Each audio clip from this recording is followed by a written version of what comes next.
All right, guys, welcome to the weekly Rockstar Hangout. The most exciting thing just happened like 5 minutes ago.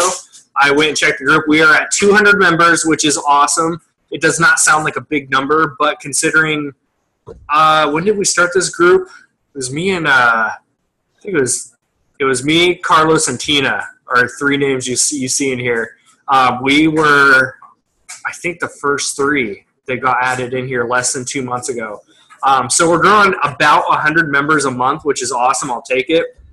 My personal goal was 1,000 members throughout 2016, but at the rate of growth, I think we can hit 2,500 members inside of this group, which I think would be incredible because you guys already know you're inside this group. I created this group because I wanted it to be an actual community that helps each other and boosts each other up. Positivity, motivation. I come from the background of the health and fitness industry. So all the groups I've run in the past are very, very focused on support and motivation and positivity. And when I got into some FBA stuff, I saw there was a lack of that. So I wanted to bring together a group of people who are just going to be rock stars. That's where the name came from. So I appreciate each of you being on here, especially if you take time out of your evening. It is now 7:40 my time, which makes it 10:40 on the East Coast because I'm up in Oregon. So thank you guys for taking time to watch this. I don't have any pre-scheduled topics like I usually do. It's been kind of a crammed, busy day. Yesterday was a lot of sitting. I sat on my butt for, you guys probably saw in the group. My thing just went on a full screen here. Let me try to fix this. I don't know what it's doing. Crap. You guys ever have a screen just full on? Yes, it went full screen and it's not coming off. Okay. We'll work with it. Okay, can you hear me now? Hold on, let me turn my speakers up. Tina, was that you? Yes, you can hear me now? Okay, cool. Now I can hear you. My speakers were down. How's it going? Yay! Good, how are you? Good, good. My screen just went full screen. I can't figure out how to take it back. Let me see if I can drag the corner. Okay, we're good. Back on track. I've done YouTube videos for like health and fitness stuff for like 4 years, so I don't even care about editing and making this look perfect. So if you're watching the recording, you get the full uncensored version. All right, the point of me doing this was to get onto the questions. So basically just going to do a big Q&A style. So if you guys on the live call, if you ever have a question, just unmute yourself, say, hey, Chaz, can I butt in? I'm just going to answer what questions I have. Before I answer questions, as always, any answer I ever give is only based on my results, my experience so far. I've only been in this. I'm entering my third month, week 9. I have sold almost to a big goal of mine, which is 10,000 in sales, which sounds crazy because less than 2 months ago, I remember striving for like 1,000, and it seems so far out. So the fact that I'm creeping up, I just passed, I'm at 93, I think, 92, 9,300. So creeping up on that for myself. So any advice I ever give is only based on my experience. I am not a guru. I am not an expert at all in this FBA stuff. I can only tell you what's worked for me. So going down the list here on Facebook, Ursula asks, how best to determine which condition to list an item? Now, if you are doing FBA, here's why Amazon has way fewer sellers than eBay does. eBay is crammed with sellers because eBay doesn't have much of a policy or structure to follow. It's kind of free game over there. Amazon is tougher to sell on because there are policies and rules to follow, and if you don't follow them, you get suspended. It's as simple as that. So when it comes to condition, you need, I cannot stress enough, go into your Seller Central in the help section where you can search and look up condition guidelines. You need to be very, very aware of those because if you are listing in the wrong conditions, that's no good. You are going to get suspended and possibly your account terminated if you're listing a new item with an open box, that kind of stuff. So based on my experience of what I've read, I've gotten very familiar with the guidelines because I made mistakes. I had bought stuff in the beginning that I didn't read the conditions in my first couple weeks, so I was buying stuff and sending them in, listing it as new because I thought it looked good. Turns out that's not the case. You need to list it in the right category. So how that works out is the only way you can list something new is if it is brand spanking new, as if you were to go into a store and pull it off the shelf. It has to be in the original wrapping, the packaging, all that kind of stuff. I need to check my phone real quick, and I might need to, I'm going to make this call quick. That's a call I'm going to have to respond to. So if you were listing brand spanking new, you need to focus on the wrapping, packaging, and no box damage. That's the only way you can, by Amazon's rules, you can list new. If you list used like new, I'm going to go down the bracket. So if you do used like new, this is where it can be an open box. Somebody may have opened the box, but in order to list it like that, all of the original stuff needs to be in prime condition with the instruction manuals, the chargers, the accessories, whatever you're selling. But if the box has been open and then closed back shut, maybe taped back shut, you can list that used like new if there's no damage around the box. Now here's where most people, including myself, I get a lot of items from my local Goodwill, which are great items, but a lot of them come from Pallets, which is kind of turning into my niche. So with Pallets and that kind of stuff, you'll find that you get new in the box items, but the box looks like crap. It might have some wear or tear, it might have a hole or two, damage, etc. The only way you can technically list that is to be used, very good, and inside the condition notes, that's where you can write this item is unopened. I'm sorry, you can put like open. It's all based on situations, so write whatever you want. If I have a box that has been opened and it has damage on the box, but the item is still in the wrapping, I would just put unused, still in original packaging, box has damage, and I would list where the damage is and what kind of damage. Is it a scratch? Is it a dent? Is it a big hole in the box? You need to list that kind of stuff, because as the consumer, if you put yourself in their shoes, if you order a product that you think is in like new condition, the box gets to you and there's a bunch of wear and tear and holes all over the place, kind of a turnoff. And that's where somebody goes and reports, not reports, but they'll go and leave negative feedback. Amazon looks into it, and then boom, you're suspended. That's kind of how it works. So new has to be new, no way around it. Used like new can be open box, but it has to be prime condition on the box itself. And then anything below used, very good, is where you're going to list a lot of stuff, and then you can put condition notes in there. Used, acceptable is going to be if it's missing any parts or whatnot. Make sure you put that in the condition notes as well. Nope, we're good on call so far. So I think that's the best I can kind of give my little feedback on the condition and where to list it.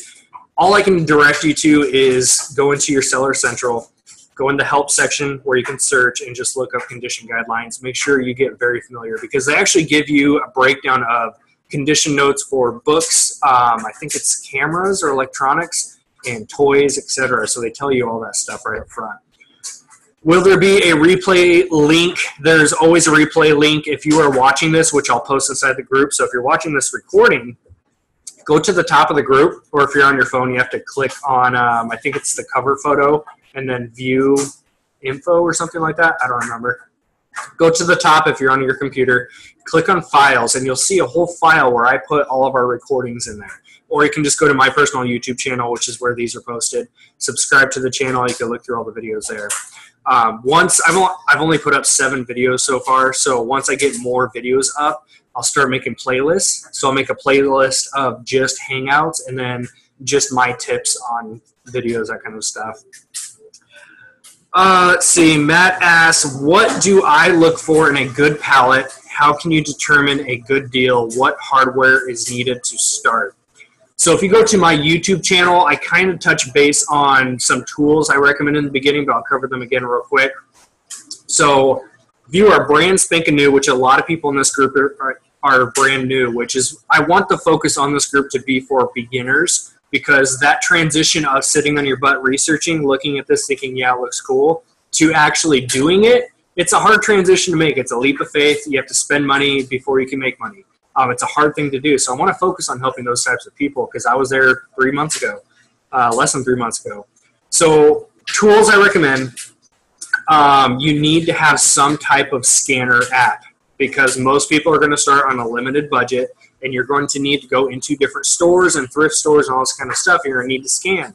So the Sellers app, if you have the Pro version, which is $40 a month, highly recommend it if you plan on spending more than or sending in and selling more than 40 units of anything per month. It's worth it. You save money, and you get access to the free app. It's included. Or you can look into, go to junglescout.com, and you'll see they have a sales estimator. So you can go based on rank. If you're searching in the stores, that kind of stuff. You don't need a ton of money to start this stuff. The more, the merrier, because you can buy more inventory, but you don't need a ton. I didn't start with a whole lot either. So tools are going to be my favorite tool of all time, because I'm a huge Goodwill advocate, because we have a killer Goodwill here. So I buy a lot of Goodwill stuff every single week. My favorite tool I ever invested in is Save My Fingernails. It's called Scotty Peeler. And it's literally just a metal wedge. You can pick stickers off.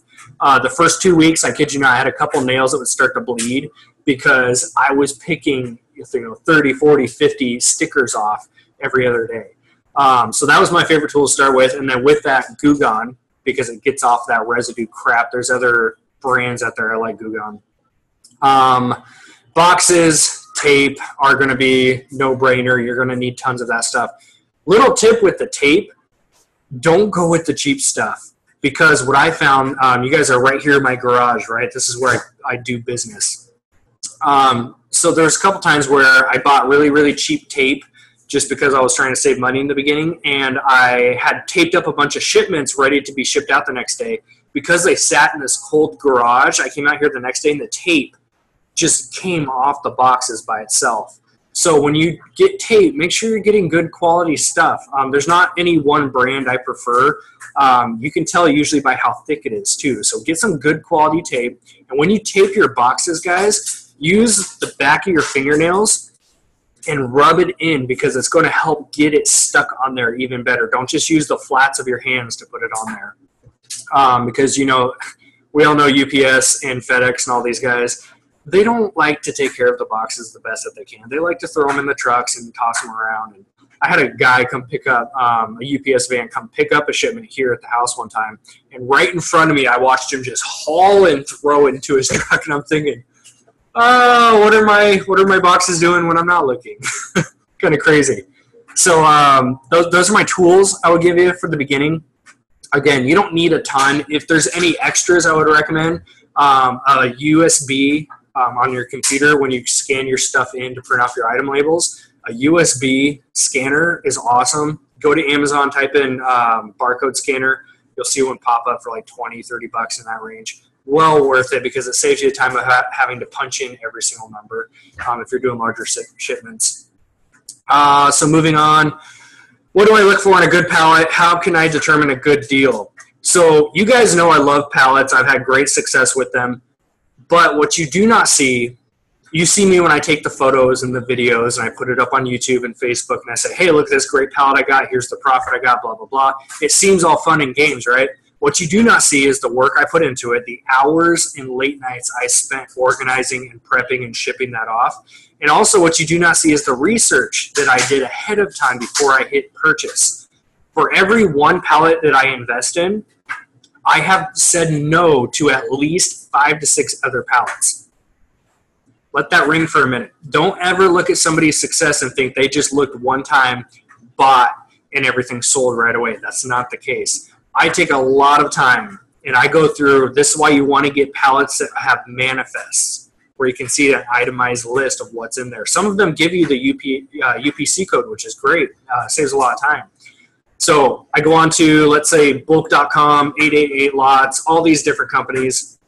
I go onto the website. I look for a pallet based on toys, electronics, PC, clothing, whatever you're going to buy. You find a pallet within your price range. Say, okay, cool, this looks good. Pull it up. You want to go by condition, so you can have salvage stuff. You can have brand new in the box. You can have used like new, all this kind of topics. So then I will pull up which one I want, and I'll pull up the manifest, and I will go through and I'll plug in. I used to use Jungle Scout Pro, which I do recommend. It's a great tool to use if you're online sourcing like that. I actually recently have just been using my Amazon Sellers app. And so I'll take the UPC code or the item model or whatever is on there. I'll plug it into my app, and it pops up and says, okay, here's how much it runs on Amazon for the sellers that are on there. Here's how much it cost me for FBA fees. Here's how much it cost me into shipping. And then here's my final profit number. Then I look at profit number versus what I'm paying for the item. And if it's good, cool, go down to the next one. So if I have a pallet that has, I'll say 100 items, which was, I'll use my last pallet for example. My last pallet was from bulk. It was uninspected returns. It had 100 items on it, and I paid $400 for it. So it was about $4 an item. So if I go down and I plug all those items into my app, if it comes out with at least $8, that's a great one for me. You have to look at sales rank and sellers and all that kind of stuff too, but it's really a judgment call. There's no perfect solution. There's no perfect equation that you can use to say, this is a perfect pallet. I'm going to get it. It's going to sell in a week. You have no way of determining. It just really depends on kind of where the market's at with Amazon and what season we're in, that kind of stuff. Obviously, stuff like toys are going to go like crazy in Q4. I started in Q4, and I bought my first pallet in Q4 right before we hit the first week of Christmas. You get free wrap, you get free app. Yep, that's right. Tina had said you get a free scanner app. What's the name of that one? I don't remember. I should use it. I have access to it. Okay, that's right. So if you have Inventory Lab, which I highly recommend, saves you a headache of work as far as tracking. Inventory Lab, you get free access to the app. So I highly recommend that one if you're using it. But you can use any app. They all come out with basically the same information, just different ways of doing it. Where was I at? Looking back down my list. Pallet. So I plug all the numbers in there. If it pops out, great. When everything checks out, it's kind of an instinct. You know to pull the trigger or not to. There's no hesitation. You know in your gut right away if it's going to be something you want to do.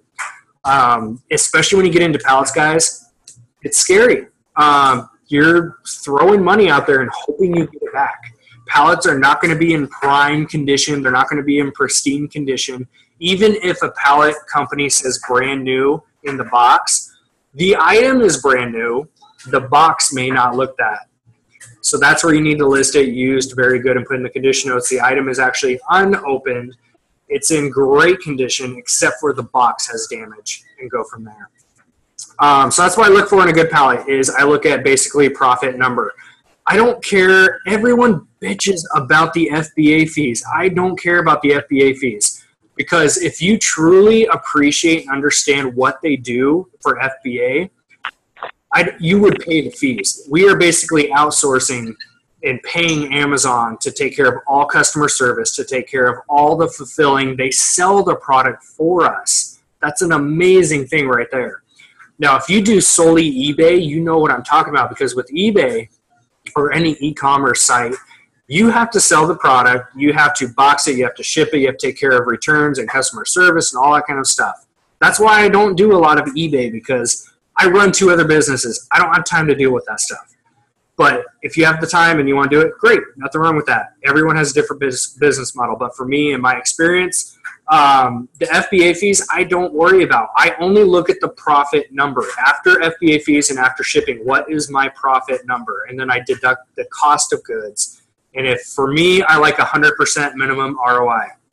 I like to double my money on whatever I buy. So if I invest $400 on a pallet, after shipping and FBA fees, I want $800 back. That's just how I've been running this thing for the last 9 weeks, and it's been working out for me. So I think covered everything on that. How can I determine a good deal and finding a good pallet? It takes time. It takes energy. It takes mental energy more than anything. You're going to be up for probably a couple of hours researching on different pallets and finding the right one. If you can, what I recommend, get in contact with the company, get in contact with a rep. We have 2 reps, Albert and Adam Lots, inside of our Rockstar group. You can look them up. They are affiliated with 888 Lots. I don't get commission or anything like that for promoting them. I think it's a great company. I've used them. I had success with their pallet. So get in contact with a rep, because a rep will give you the actual facts. I was talking with a rep yesterday, and I said, I found this lot of motherboards for PC computer stuff, right? I found this great deal on these motherboards, and I thought, oh, this is going to be a killer deal. I'll make awesome money with this. So I messaged him. I said, hey, what can you tell me more about this lot? And he said, dude, don't get that. It's a bunch of crap. I'm thinking, you work for the company. You just told me that. That's awesome. I will respect anyone who can just be upfront with me like that. So get in contact with the rep if you can with the company. If not, you kind of just have to go by judgment. Going down the list, should a seller be ungated in all categories before considering a pallet purchase? That's a great question. I would say, obviously, we are in a weird ungating time right now. We are all having pain in the ass dealings with Amazon trying to get ungated in health and beauty, groceries, all that stuff. You do not need to be ungated in a ton of stuff, really anything, to do a pallet, because you can choose the type of inventory that's in a pallet. So for example, without being ungated in anything extra, you are brand new, you just made your account. You already have access to toys, baby products, what am I missing? Electronics. You already have access to some of the main stuff that Amazon sells. So like for myself, during Q4, I bought my first pallet was all toys. It was 105 units of different toys, 99% toys. I didn't need to be ungated in anything, and I wasn't then. And all my toys sold within 3 days. It was nuts, just because of Q4. Now that I'm further into this, I did get ungated in clothing and shoes. Because I have had a few clothing items, and I've had a couple of clients of mine in different business. They had brand new in the box shoes that they did not want anymore, and they were going to donate them. And I put them into my app, and some of these things are going for like $80. So I said, hey, if you're donating that, donate it to me. I'll take it, make a little money off of it. So if you can, get ungated in shoes and clothing, because they're pretty simple. Just go through and answer the questions.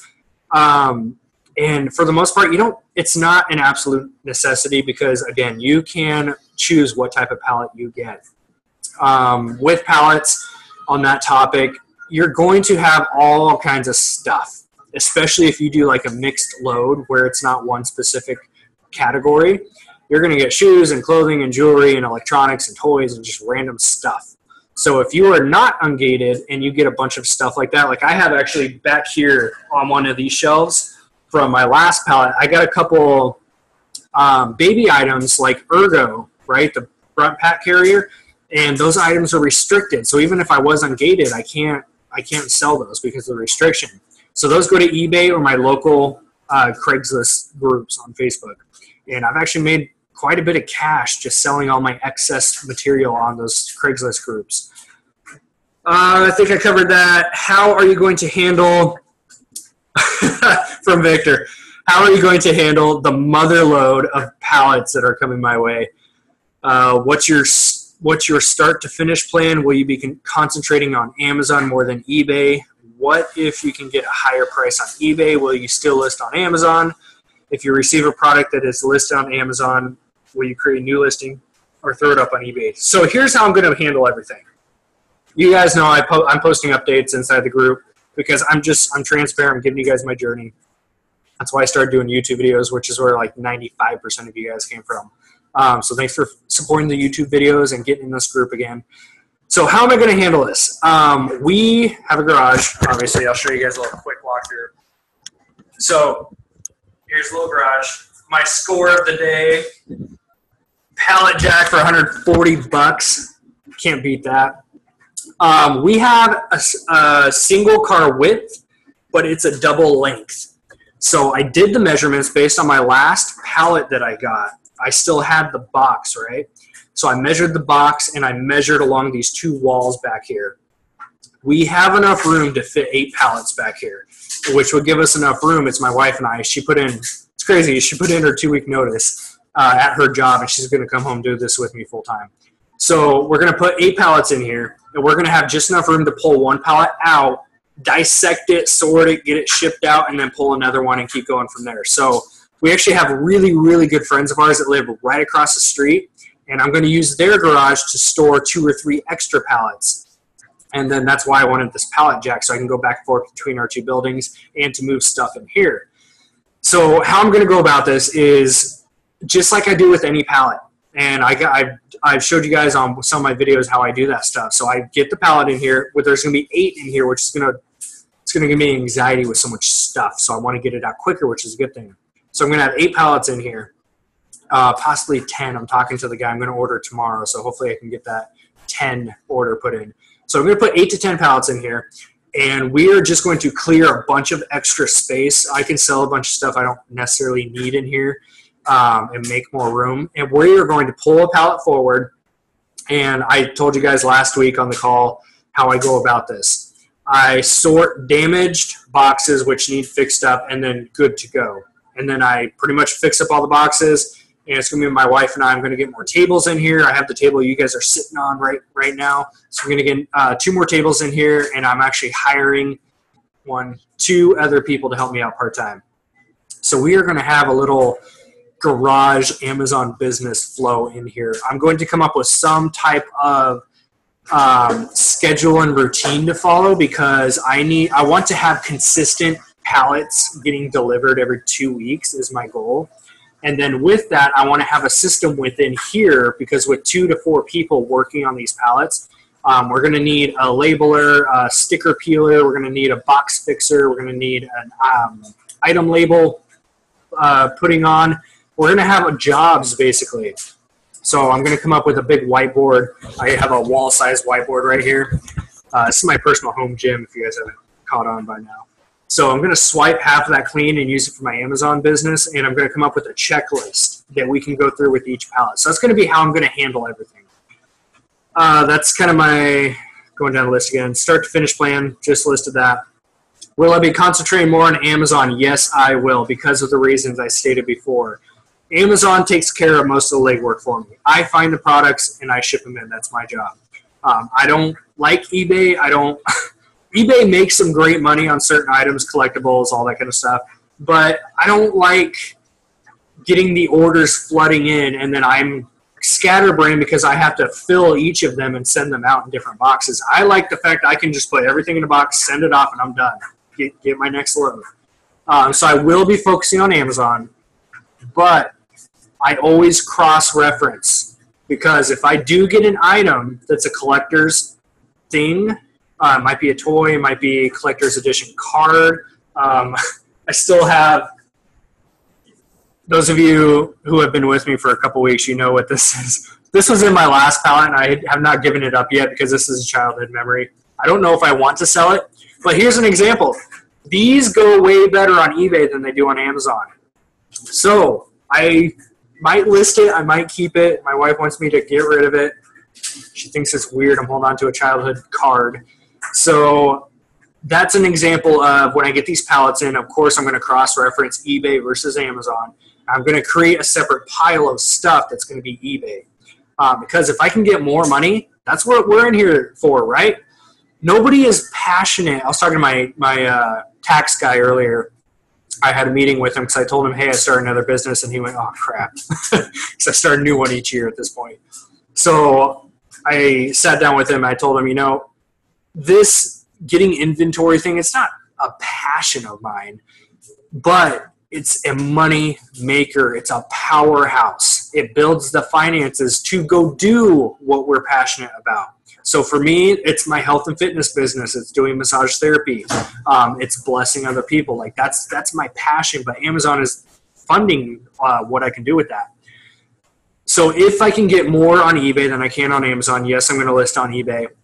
I'm still not entirely sure how to get the most benefit out of eBay. I've kind of learned the ins and outs of Amazon so far, but eBay is still kind of gray territory for me. So I'm working on it. If I receive a product that is not listed on Amazon, will I create a new listing for it or throw it up on eBay? I have not even begun to adventure into creating my own Amazon listings.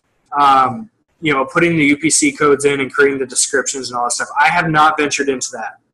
I probably should and I probably need to, but it's not been on my priority list. So anything that's not on Amazon, it's going eBay or it's going on my local Craigslist group. You scroll down. I think we got a few more coming in here. How fast was the turnaround on my last pallet? How many items and how fast were they moving? So I'm not going to include my Q4 pallet, which was my first one, because obviously Q4, anything flies off the shelf within like 2 weeks. So my first pallet sold in 3 days, except for I sent in almost 100 items, and everything but about 15 items sold within 3 days. I wish it was like that year round, because we'd all be rich. But that's not the case. So my last pallet, I sent in, that must have been 2 weeks ago, and I've sold about half of it so far. It was 100 items, and I'm trying to remember. I don't think I sent in all 100, though. I think I sent in about 80 items. They cost me $4 a piece, and most of them are priced within the $25 to $30 range. After FBA fees and shipping costs and all that kind of stuff, I think I'm profiting. So I start at let's say 25 on average after fees. So I'm probably profiting about $14, $15 per item, and I've done that with about 30 to 40 items just in the last 2 weeks from that pallet alone. So again, everything is based on the rank system.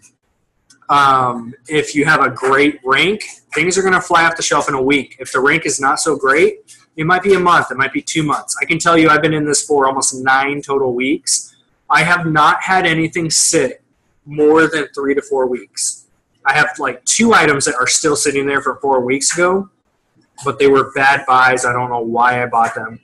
I was a newbie and all that kind of stuff. But looking back, I should not have got these products because they had a horrible rank. But I just looked at the profit number. I bought them cheap and I priced it high, and I thought, oh, I'm going to make some money.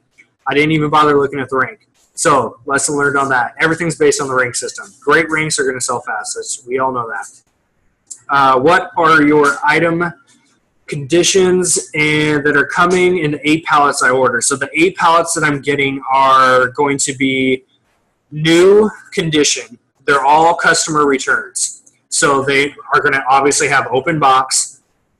They probably have box damage. I'm already expecting to have box damage, all that kind of stuff.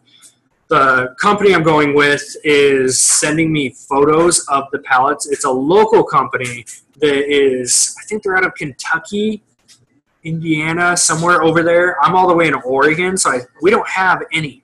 I have searched high and low throughout every city around me, and I cannot for the life of me find a liquidation anything. So I have to ship stuff from out of state. So I got a hold of these guys and said, hey, I'm in Oregon. I know it's a ways away. I know that you only do local deals. I'll pay whatever it takes because I know you have good product and I want to get that here. So they're sending me photos of the stuff I'm getting, and it all looks like really good condition. So I'm excited for it. I'm excited to test it out. I'm not going to be giving out the company name quite yet, not because I'm stingy. I don't want to give out a source. I don't want to have them flooded with out-of-state people.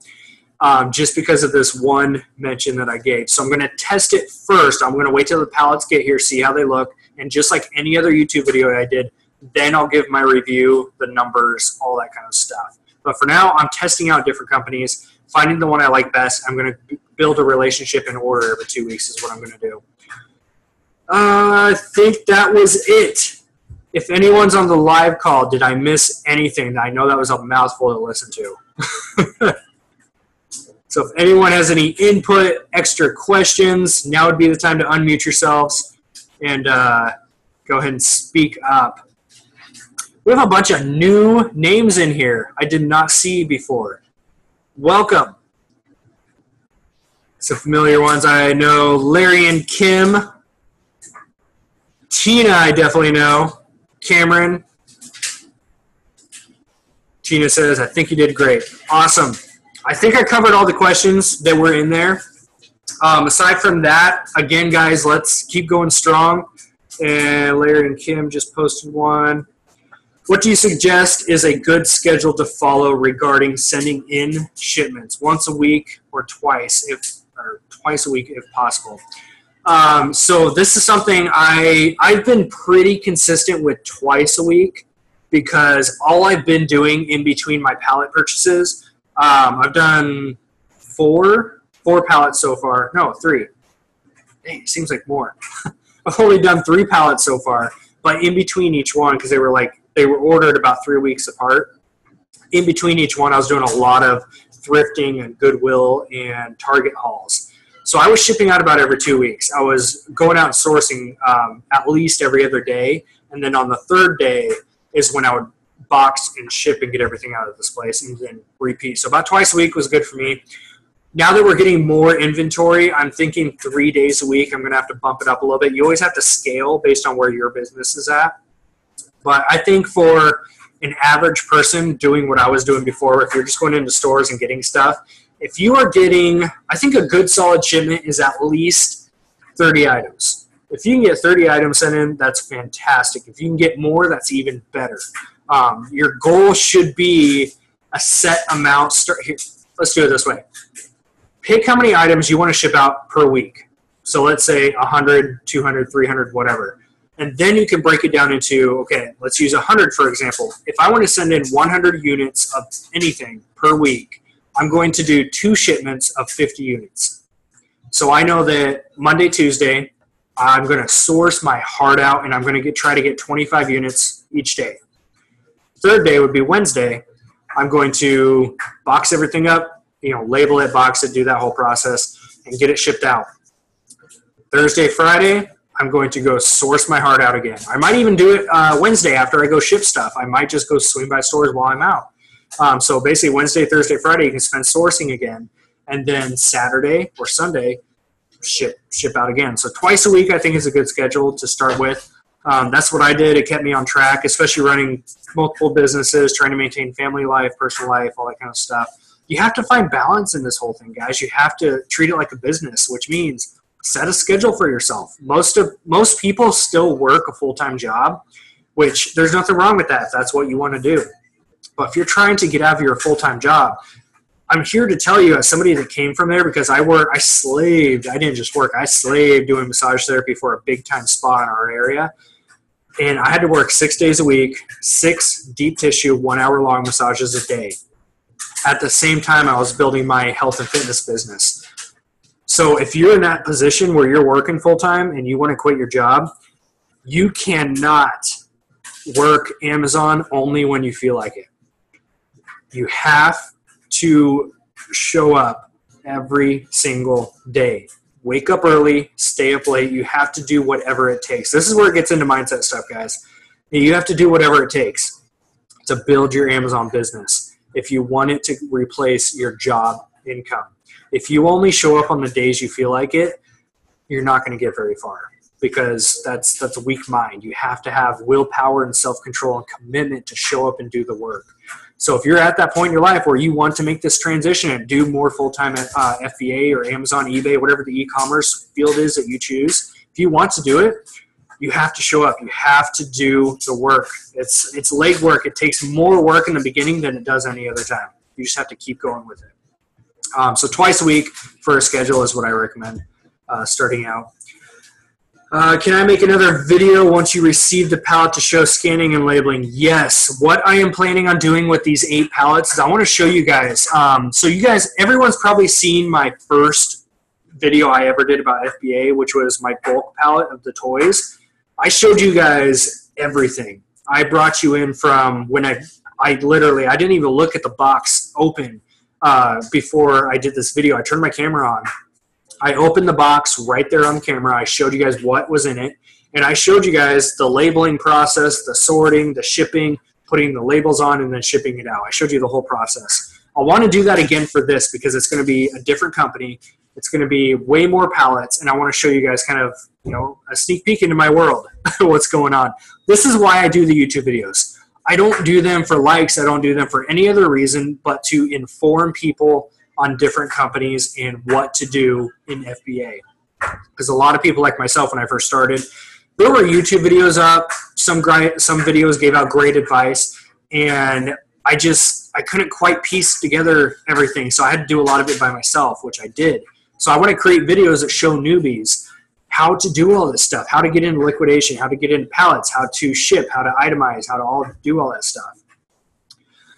How do you decide how much to price items at? You have to go by what other people are pricing them at. Look up Camel, look up Keepa, look at the back history of what things have sold for. And you also have to look at what people are currently selling it for. If you have a bunch of other FBA people that are selling a product, let's say 25 bucks, You don't want to put yours up for 60. No one's going to buy that. Since there's already FBA people up there, you want to price within their range. It doesn't have to be the absolute lowest. It doesn't have to be the highest. I like to kind of do middle ground. If there's no FBA people, you can actually price higher than the merchants, the people who are merchant filling, because FBA means that the customer gets to use their Prime membership and get 2-day shipping. People, and you'll probably get the buy box a little bit easier too, people will pay more for an item because of their 2-day free shipping. So if you find an item that you want to sell, you look it up, you scan it, plug it in, it does not have any FBA people, hallelujah, we love those things. Cameron says you will. Cameron has way more experience in this than I do.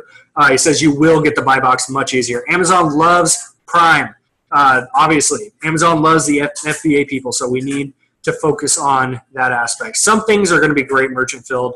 That's a different topic, all that kind of stuff. Smoky Blizzard says, I'm brand new to Amazon. I'm thinking about joining FBA, but don't know if I have everything I need.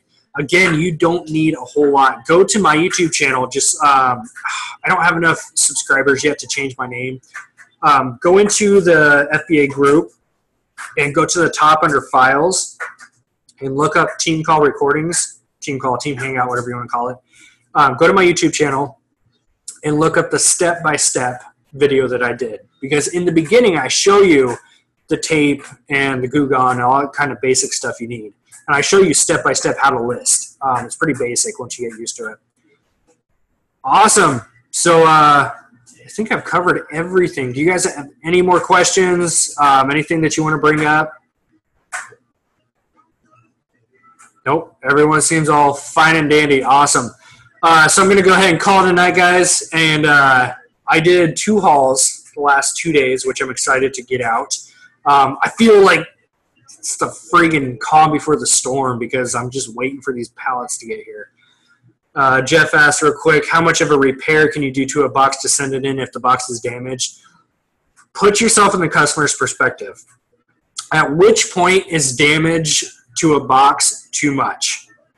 So if you as the customer get a box and you see a couple of scrapes and a couple dings, maybe a little hole, that doesn't bother me at all as a customer. I've gotten plenty of stuff like that off Amazon before I started this. I got stuff in the past where it's like, oh, the box is damaged, but it doesn't bug me too much. Now, if you get stuff that is just like, actually, you want to see a prime example. Let me grab something.